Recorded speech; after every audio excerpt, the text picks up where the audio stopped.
Hello, नमस्कार, good morning, Ram Ram आप सभी का आपके अपने यूट्यूब चैनल AB 97 क्लासेस में आपका हार्दिक स्वागत है। आज के इस सेशन में हम कक्षा 10 जो सामाजिक विज्ञान है उसका अध्याय नंबर 1 यूरोप में राष्ट्रवाद का उदय वो हम डिस्कशन कर रहे थे। आज जो हमारा पॉइंट रहेगा वो रहेगा क्रांतिकारियों का युग। क्रांतिकारियों के युग है, इसमें हम आज ये डिस्कशन करेंगे। जो साथी इस चैनल पे पहली बार हैं तो इस चैनल को सब्सक्राइब जरूर करें, क्योंकि हम या एनसीईआरटी क्लास है वो हम डिस्कशन करेंगे। और ये क्लास हमारी स्पेशल सीएटी एग्ज़ाम है। सीएटी एग्ज़ाम के लिए ये क्लास स्पेशल रहेगी और साथ साथ में एग्ज़ाम बोर्ड के लिए, क्योंकि सीएटी एग्ज़ाम के लिए जो हमारा सिलेबस निर्धारित किया गया था वो 10th क्लास तक है। तो हमारे जो क्वेश्चन आ सकते हैं वो 10th क्लास की एनसीईआरटी तक ही सीमित है। तो इसलिए हम ज़्यादा से ज़्यादा एनसीईआरटी क्लास करेंगे। तो आज के सेशन को हम शुरू करते हैं। एक बेहतरीन टॉपिक जो पॉइंट रहेगा क्रांतिकारियों का युग है वो क्या था, कैसे रहा, ये हम डिस्कशन करेंगे। आज के सेशन को शुरू करते हैं। जैसे जैसे रूढ़िवादी व्यवस्थाओं ने अपनी ताकत को और मजबूत बनाने की कोशिश की कि रूढ़िवादी जो व्यवस्था ही थी वो क्या थी। रूढ़िवादी व्यवस्थाएं जो प्राचीन परंपराओं पर आधारित थी, प्राचीन परंपराएं थी उन पर आधारित थी। और जो प्राचीन समय से जो धार्मिक है, सामाजिक जो परंपराएं चली आ रही थी उनको हम कहेंगे रूढ़िवाद। रूढ़िवादी व्यवस्थाएं अपनी ताकत को और मजबूत बनाने की कोशिश की। यूरोप के अनेक क्षेत्रों में उदारवाद और राष्ट्रवाद को क्रांति से जोड़कर देखा जाने लगा। क्या है कि रूढ़िवादी व्यवस्थाएं थी, अपनी ताकत को मजबूत और कोशिश की बनाने की। यूरोप के जो अनेक क्षेत्र थे वहाँ उदारवाद और राष्ट्रवाद को क्रांति से जोड़कर देखा जाने लगा। इटली और जर्मनी के राज्य ओटोमन साम्राज्य के सूबे, क्या इटली है, जर्मनी के जो राज्य थे वो ओटोमन साम्राज्य के सूबे, आयरलैंड और पोलैंड ऐसे कुछ क्षेत्र थे। इन क्रांतिकारियों का नेतृत्व उदारवादी राष्ट्रवादियों ने किया जो शिक्षित मध्यम वर्गीय विशिष्ट लोग थे। इनमें प्रोफेसर, स्कूली अध्यापक, क्लर्क, वाणिज्य व्यापार में लगे मध्यम वर्ग के लोग भी शामिल थे। प्रथम विद्रोह फ्रांस में जुलाई 1830 में हुआ था। इंपॉर्टेंट क्वेश्चन है, प्रथम विद्रोह फ्रांस में कब हुआ था। प्रथम विद्रोह फ्रांस में जुलाई 1830 में हुआ था। एक हम पढ़ आ रहे 1789 में फ्रांसीसी की क्रांति हुई थी। और पहला जो विद्रोह फ्रांस में जुलाई 1830 में हुआ था, जो बुर्बो राजा जिन्हें 1815 के बाद हुई रूढ़ी प्रतिक्रिया के दौरान सत्ता में बहाल किया गया। किनको बहाल किया गया 1815 के बाद? तो राजा था बुर्बो राजा, जिन्हें 1815 के बाद जो रूढ़ी प्रतिक्रियाओं के बाद दौरान उनको सत्ता में बहाल किया गया था। और प्रथम फ्रांस विद्रोह 1830 में हुआ था। अब उदारवादी क्रांतिकारियों ने उखाड़ फेंका, जिनकी एक संवैधानिक राजतंत्र स्थापित किया गया और जिसका अध्यक्ष कौन था? लुई फिलिप था। इंपॉर्टेंट क्वेश्चन है कि 1830 में प्रथम फ्रांस विद्रोह हुआ, 1815 में बुर्बो राजा को उस सत्ता में बहाल किया गया, एक संवैधानिक राजतंत्र स्थापित किया जिसका अध्यक्ष कौन था? लुई फिलिप था। मेटरनिक ने एक बार ये भी टिप्पणी की थी कि जब फ्रांस सीखता है तो बाकी यूरोप के सर्दी जुकाम हो जाता है। इंपॉर्टेंट लाइन हमारी, important, very very most important question रहेगा सीएटी एग्जाम के लिए और कंपटीशन ऑल एग्जाम, साथ साथ में जो एग्जाम बोर्ड है उनके लिए भी। जब फ्रांस सीखता है तो यूरोप के बाकी यूरोप को सर्दी जुकाम हो जाता है। ये कथन, ये टिप्पणी, ये किसके द्वारा कही गई है? तो हमारा आंसर आएगा मैटरनिक के द्वारा। ड्यूक मैटरनिक ने एक टिप्पणी करते हैं, जब फ्रांस सीखता है भाई, जब फ्रांस सीखता है तो किनको होता है सर्दी जुकाम? यूरोप को। ये बात किनके द्वारा कही गई थी? मैटरनिक के द्वारा कही गई थी। जुलाई जो क्रांति है इससे बर्सलेस में वे विद्रोह भड़क गया, जिसके फलस्वरूप United Kingdom of the Netherland से अलग हो गया। कि यूनाइटेड किंगडम है ऑफ द जो नीदरलैंड से अलग हो गया। कब हुआ था नीदरलैंड से अलग? जो यूनाइटेड किंगडम है वो हुआ था जुलाई क्रांति से। जुलाई क्रांति से कौन भड़क गया? वर्सलेस में हुए विद्रोह से जो नीदरलैंड से यूनाइटेड किंगडम है वो अलग हो गया, और जब फ्रांस सीखता है तो बाकी यूरोप को सर्दी जुकाम हो जाता है। ये कथन किसका था? मेटरनिख का था। जब एक संवैधानिक राजतंत्र बनाया गया था 1830 के, तो अध्यक्ष कौन बना था? लुई फिलिप बना था। ये हमारा मोस्ट इंपॉर्टेंट क्वेश्चन है। एक घटना जिसने यूरोप के शिक्षित अभिजात वर्ग में राष्ट्रीय भावनाओं को संचार किया, कि एक ऐसी कौन सी घटना थी जो यूरोप के जो सभी शिक्षित जो अभिजात वर्ग थे, जो सभी पढ़े लिखे थे, उस वर्ग में एक राष्ट्रीय भावना पैदा की, वह थी यूनान का स्वतंत्रता संग्राम। वेरी वेरी इंपॉर्टेंट क्वेश्चन है कि यूनान का एक स्वतंत्रता संग्राम था, उसने कौन से वर्ग में एक राष्ट्रीय भावनाओं का संचार किया? वो था शिक्षित पढ़े लिखे वो नौजवान, वो साथी जो राष्ट्रीय भावनाओं को संचार किया, और वो थी यूनान का एक स्वतंत्रता संग्राम। 15वीं सदी से यूनान ओटोमन साम्राज्य के हिस्सा था। इंपॉर्टेंट क्वेश्चन हमारा रहेगा कि 15वीं शताब्दी से यूनान है किस साम्राज्य का हिस्सा था? तो कहेंगे ओटोमन साम्राज्य के हिस्सा था। और यूनान का एक स्वतंत्रता संग्राम था, उसने कौन सी भावनाओं को प्रेरित किया था? राष्ट्रीय भावनाओं। और किस वर्ग को? तो शिक्षित अभिजात वर्ग को। यहाँ से भी हमारे क्वेश्चन क्लियर हो रहे हैं। यूरोप में क्रांतिकारी राष्ट्रवादी की प्रगति से यूनानियों की आज़ादी के लिए संघर्ष 1821 में आरंभ हुआ। कह रहा है जी, फ्रांस है, फ्रांस की सबसे पहली क्रांति होती है 1789 में। 1789 में फ्रांस की क्रांति होती है, तो एक वर्ग आता है राष्ट्रवाद। इस फ्रांस से किस में आया? यूरोप में। फिर यूरोप से जो आया, ये स्वतंत्रता एक राष्ट्रवाद की भावना उत्पन्न हुई है यूनान से। तो कह रहे हैं यूरोप के क्रांतिकारी राष्ट्रवाद की प्रगति से यूनानियों को आज़ादी के लिए संघर्ष 1821 में आरंभ हो गया था। तो क्वेश्चन बन सकता है, यूरोप में क्रांतिकारी राष्ट्रवाद की प्रगति से यूनानियों की आज़ादी के लिए संघर्ष कब शुरू हुआ? हमारा आंसर आएगा जी 1821 में शुरू हुआ। यूनान में राष्ट्रवादी को निर्वासन में रह रहे यूनानियों के साथ पश्चिमी यूरोप के अनेक लोगों में समर्थन मिला। जो यूनान में जो रह रहे थे, यूनान में जो लोग थे, यूनानियों के साथ जो पश्चिमी यूरोप था, यूनानियों के जो साथ अलग था, वह पश्चिमी जो यूरोपीय था वो भी उनके साथ आ गए और उनका भी समर्थन मिला। प्राचीन यूनानी संस्कृति के प्रति सहानुभूति रखते थे। जो प्राचीन यूनानी संस्कृति की जो सहानुभूति कौन रखते थे? पश्चिमी यूरोप के अनेक लोग। जो इस समर्थन मिला इनको, कवियों और कलाकारों ने यूनान को भारतीय सभ्यता का पालना बताकर प्रशंसा की है। क्वेश्चन आएगा कि किन कवि और कलाकारों ने यूनान को एक भारतीय सभ्यता का पालना बताकर प्रशंसा की है? वो एक मुस्लिम साम्राज्य के विरुद्ध यूनान के संघर्ष के लिए जनमत जुटाया। अंग्रेज कवि लॉर्ड बायरन ने धन इकट्ठा किया, बाद में युद्ध में लड़ने में गए, जहाँ 1824 में बुखार से उनकी मृत्यु हो गई। क्वेश्चन आएगा कौन सा एक अंग्रेज कवि था जिसका 1824 में बुखार से उनकी मृत्यु हो गई? तो आएगा लॉर्ड बायरन। 1832 में कस्तूनिया की संधि ने यूनान को एक स्वतंत्र राष्ट्र की मान्यता दी। इंपॉर्टेंट क्वेश्चन रहेगा हमारा, क्या रहेगा जी कि 1832 में कौन सी संधि होती है और उसमें एक यूनान को एक स्वतंत्र राष्ट्र की मान्यता दी है, एक फ्रीडम देश घोषित किया गया है, यूनान को एक स्वतंत्र घोषित किया गया है। और कौन सी संधि थी? कस्तूनिया की संधि। क्वेश्चन पूछा जाता है कि कस्तूनिया की संधि कब हुई थी? तो हमारा आंसर आएगा 1832 में। कस्तूनिया की संधि ने किसको एक आज़ादी दी है? वो दी है यूनान को। इंपॉर्टेंट क्वेश्चन था। और यहाँ से हमारे जो क्वेश्चन बन सकते हैं वो बनेंगे कि कौन कौन से हैं कि इटली और जर्मनी ओटोमन साम्राज्य के सूबे थे, आयरलैंड, पोलैंड। ये हमारा क्वेश्चन रहेगा। प्रथम विद्रोह फ्रांस में कब हुआ था? इंपॉर्टेंट क्वेश्चन रहेगा हमारा 1830 में हुआ। 1815 के बाद किस राजा को सत्ता में बहाल किया गया? 1830 के बाद वो किया गया बोर्बो राजा थे। और एक संवैधानिक राजतंत्र बनाया गया, एक जिसका अध्यक्ष कौन था? लुई फिलिप था। इंपॉर्टेंट क्वेश्चन रहेगा। फिर हमारा क्वेश्चन रहेगा मोस्ट इंपॉर्टेंट क्वेश्चन कि जब फ्रांस सीखता है तो बाकी यूरोप को सर्दी जुकाम हो जाता है। ये कथन किसका था? मेटरनिख का था। जुलाई क्रांति से कौन सा दो अलग अलग हुए थे? तो यूनाइटेड किंगडम और नीदरलैंड से अलग हुआ था। ये क्वेश्चन हमारा बन सकता है। ऐसी कौन सी एक घटना थी जिसने सभी को एक शिक्षित अभिजात वर्ग में संचार किया?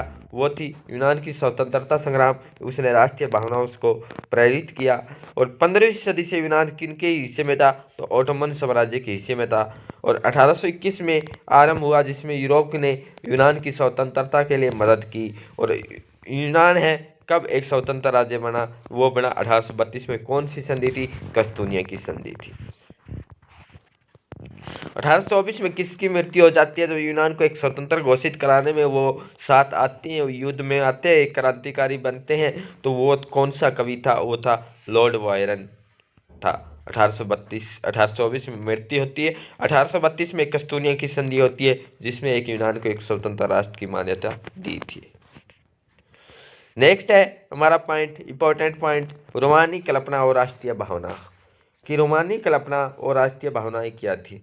राष्ट्रवाद का विकास केवल युद्ध और क्षेत्रीय विस्तार से नहीं था। जो राष्ट्रवाद का विकास करना है, एक राष्ट्र का विकास करना है, तो केवल युद्ध ही जरूरी नहीं है, और ना ही क्षेत्रीय, जो क्षेत्र का विस्तार करना कि युद्ध कर लिया, युद्ध में हम जीत गए, जो युद्ध में जीतेगा वही उन इलाकों पर कब्जा करेगा। ये एक राष्ट्रवाद का विकास, एक राष्ट्रवाद का डेवलपमेंट, एक विकास हो रहा है। ये उसका अर्थ नहीं है कि युद्ध जीत लिया, जो हार गया उन इलाकों पर कब्जा करना, ये एक राष्ट्रीयवाद का विकास का अर्थ नहीं है। ना ही उस क्षेत्र को जीतते हुए को अपने कब्जे में लेना, ये भी एक राष्ट्रीयवाद का विकास का मतलब नहीं है।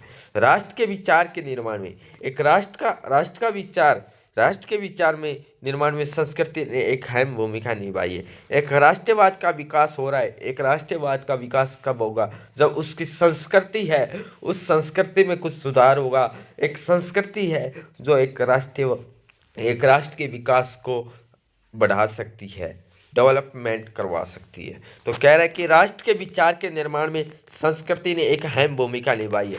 जैसे हम अपने अपने एरिया, क्षेत्र है, जैसे स्टेट वाइज अगर बात करें, हरियाणा की संस्कृति है, जैसे हमारी एक संस्कृति है, वो एक प्रचार प्रसार है, एक बढ़िया संस्कृति के द्वारा हमारा हरियाणा का एक नाम है। पंजाब है, पंजाब की एक संस्कृति है, जैसे वहाँ के जो पंजाबी डांस, वो उनका जो कल्चर है, उनकी वजह से एक पंजाब की एक संस्कृति कारण उनका एक विकास हो रहा है। वो एक उन क्या है, एक पूरे भारत और क्षेत्र में जाना जाता है। ऐसे ही हमारा हरियाणा अपनी संस्कृति की वजह से पूरे भारत और विदेशों में जाना जाता है। तो इसलिए एक राष्ट्र के विकास के लिए उसकी एक संस्कृति की एक अहम भूमिका, एक बड़ा रोल होता है।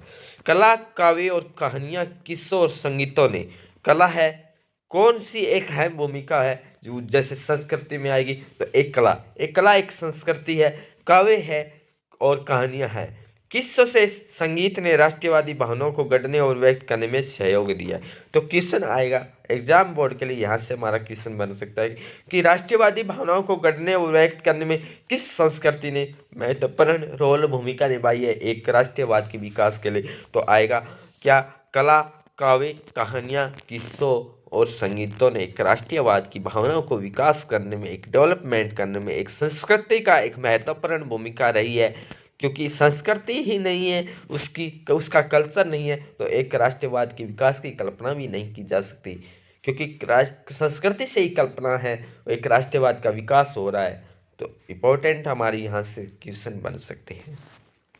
हम रूमानीवाद को देखें, जो एक ऐसा सांस्कृतिक आंदोलन था जो एक खास तरह की राष्ट्रीय भावनाओं का विकास करना चाहता था। आमतौर पर रूमानी कलाकारों और कवियों ने तर्क वितर्क के द्वारा और विज्ञान के महिमा मंडन की आलोचना की है। कोई रोमानी थे, उन्होंने संस्कृति और विज्ञान की जो महिमा मंडन की एक आलोचना की है। उनकी जगह भावनाओं, अंतर्दृष्टि, रहस्यवादी भावनाओं पर जोर देते हैं। जो रोमानी थे, उन्होंने उन कल्चर है, विज्ञान है, उनकी आलोचना की है, और उनकी जगह कौन सी, जो अंतर्दृष्टि और रहस्यवादी भावनाओं पर जोर दिया है। कौन सी? रोमानी लोगों ने। उनका प्रयास था कि एक साझा सामूहिक विरासत की अनुभूति और एक साझा सांस्कृतिक अतीत को एक राष्ट्र का आधार बना जाए।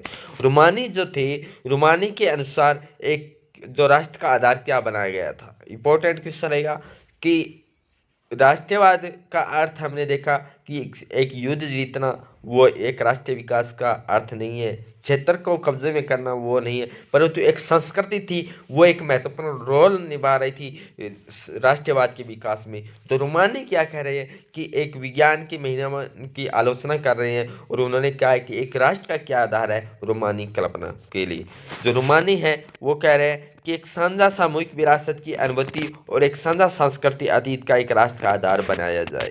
जर्मन दार्शनिक क्यों न है, जर्मन दार्शनिक यूहान गॉडफ्रीड जैसे रोमानी चिंतकों ने दावा किया कि सच्ची जर्मनी संस्कृति के आम लोगों में निहित है, कि सच्ची जो जर्मनी संस्कृति है वो एक आम लोगों में निहित है। ये कथन किसने की कहा था? तो जर्मन दार्शनिक यूहान गॉडफ्रीड ने कहा था। एक बात कही थी, जब फ्रांस छींकता है तो बाकी यूरोप के बाकी यूरोप के लोगों को भी जुकाम हो जाता है, यूरोप के अलग अलग क्षेत्र है उनको जुकाम हो जाता है। ये कथन मेटरनिक ने कहा था।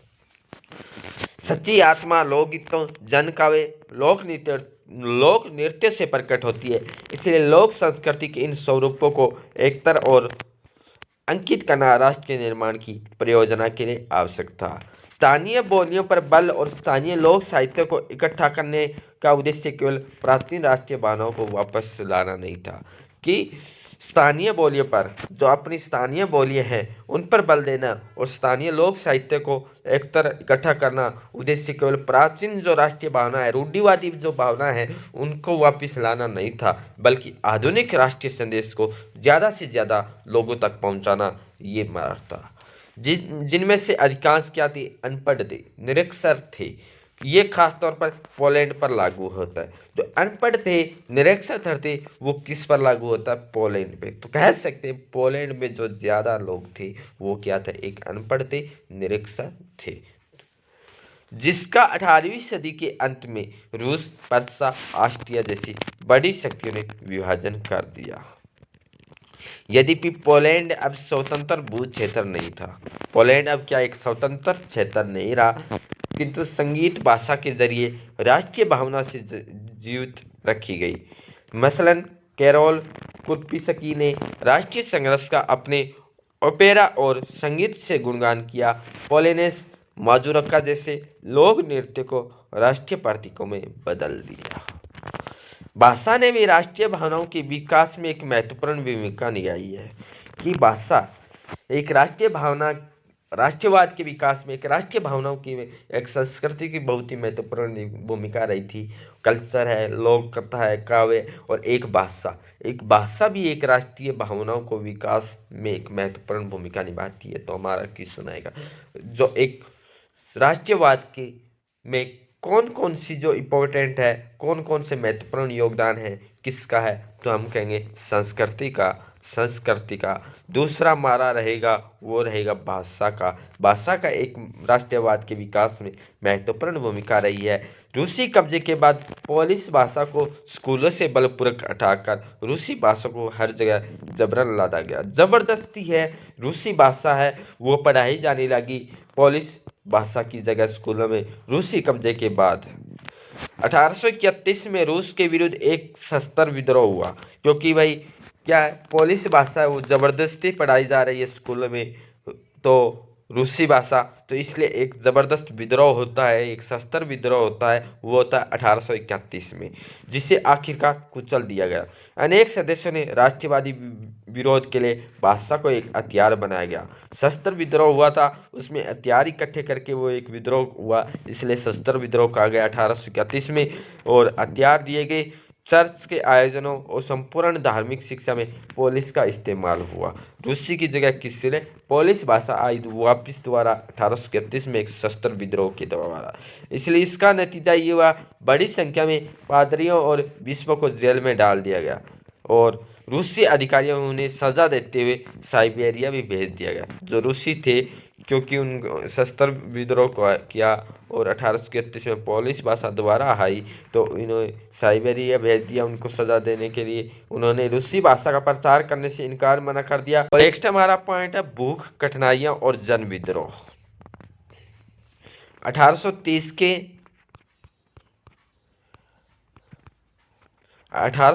के दशक में जो भूख कठिनाइयाँ और जन विद्रोह है वो लेकर आया था।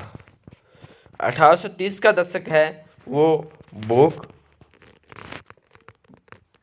बाहरी बाहरी क्या है, बाहरी कठिनाइयाँ लेकर आया था 1830 के दशक में यूरोप में। जो 1830 का जो दौर था वो एक बहुत ही परेशानियां हैं, कठिनाइयां लेकर आया। 19वीं सदी के प्रथम भाग में यूरोप में जनसंख्या में ज़बरदस्त वृद्धि हुई थी। क्या हुआ, 1800 जो 19वीं शताब्दी के जो प्रथम भाग था इसमें यूरोप में जनसंख्या में ज़बरदस्त वृद्धि हुई। अगर जनसंख्या में वृद्धि हुई है तो क्या कहेंगे कि रोजगार है वो कम होगा, लोग ज़्यादा बेरोजगार हो गए। ज़्यादातर देशों में नौकरी ढूंढने वालों की तादाद बहुत ज़्यादा हो गई। ग्रामीण क्षेत्रों के अतिरिक्त आबादी शहर जाकर में भीड़ से भरी गरीब बस्तियों में रहने लगी। कि नगर के लघु उत्पादक अक्सर इंग्लैंड से आयातित मशीन से बने सस्ते कपड़े से कड़ी प्रतिशत बढ़ रहा था। इंग्लैंड में औद्योगिकीकरण का स्तर महाद्वीप से ऊंचा था। महाद्वीप को यह प्रतिस्पर्धा कपड़ा उद्योग से ज़्यादा झेलनी पड़ रही थी, क्योंकि उसका उत्पादन मुख्यतः घरों और छोटे कारखानों में होता था। केवल आंशिक रूप से मशीनीकृत था। यूरोप के उन इलाकों में जहाँ कुलीन वर्ग भी अभी भी सत्ता में था, कृषक सामंती शुल्क जिम्मेदारियों के बोझ तले दबे थे। खाने पीने की चीज़ों के मूल्य बढ़ना और वर्ष फसल के खराब होने की शहर और गाँव में व्यापक गरीबी फैल जाती थी। 1848 का ऐसा एक वर्ष आया था, खाने पीने की कमी, व्यापक बेरोजगारी से पेरिस के लोग सड़कों पर आ उतरे। जगह जगह अवरोध लगाए गए।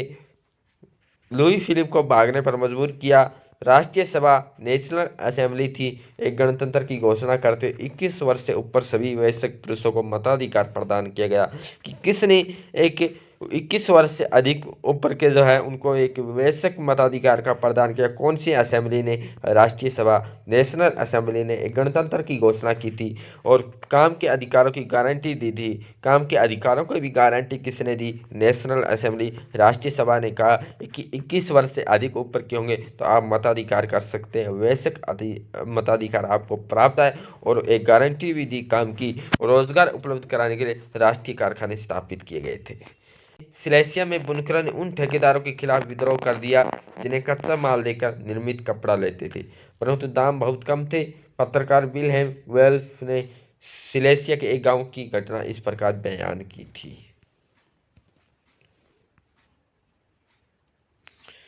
कि 4 जून को दोपहर 2 बजे बुनकर की एक भीड़ अपने घरों से निकली और 2 कतारों में चलते हुए ठेकेदार की कोठी पहुंचे। ज़्यादा मजदूरों की मांग कर रहे थे। उनके साथ कभी घृणा का विहार किया गया तो कभी धमकियां दी गई। इसके बाद भीड़ घर में जबरदस्ती घुसी और चमचमाती खिड़कियां, फर्नीचर और चीनी मिट्टी के बनी नफीस चीजें तोड़ दी। एक अन्य गुट ने भंडार गिरा में घुसकर कपड़े के भंडार की लूट कर उसे तार तार कर दिया। ठेकेदार अपने परिवारों के साथ पड़ोस की गांव में भाग गया। हालांकि ऐसे व्यक्ति को उस गांव ने शरण देने से इनकार कर दिया और 24 घंटों के बाद सेना को बुलाकर उसकी मदद से लौटा। इसके बाद जो टकराव हुआ उससे 11 बुनकरों को गोली मार दी गई। तो आज हम जो हमारा सेशन रहा था वो रहा था उदारवादी और क्रांतिकारी। 1815 से 1830 के बारे में तक हमने डिस्कशन किया था। तो यहाँ से हमारे जो क्वेश्चन थे, इंपॉर्टेंट क्वेश्चन क्या बन सकते कि प्रथम फ्रांस विद्रोह कब हुआ था? 1830 में। बुर्बो को कब बहाल किया गया? 1830 के बाद। 1830 के बाद एक संवैधानिक राजतंत्र स्थापित किया गया। वो किसके अध्यक्ष कौन थे? लुई फिलिप था। मेटरनिक ने क्या कहा था, क्या कथन था? जब फ्रांस सीखता है तो बाकी यूरोप को सर्दी जुकाम हो जाता है। कि ऐसी कौन सी घटना थी जिसने यूनाइटेड किंगडम और नीदरलैंड को अलग किया था? वो था जुलाई क्रांति से। रूहानी कल्पना और राष्ट्रीय भावनाएं क्या थी? एक राष्ट्रवाद का क्या अर्थ होता है, ये हमने डिस्कशन किया था। राष्ट्रवाद के विकास में महत्वपूर्ण भूमिका रहती है वो संस्कृति और भाषा की रहती है।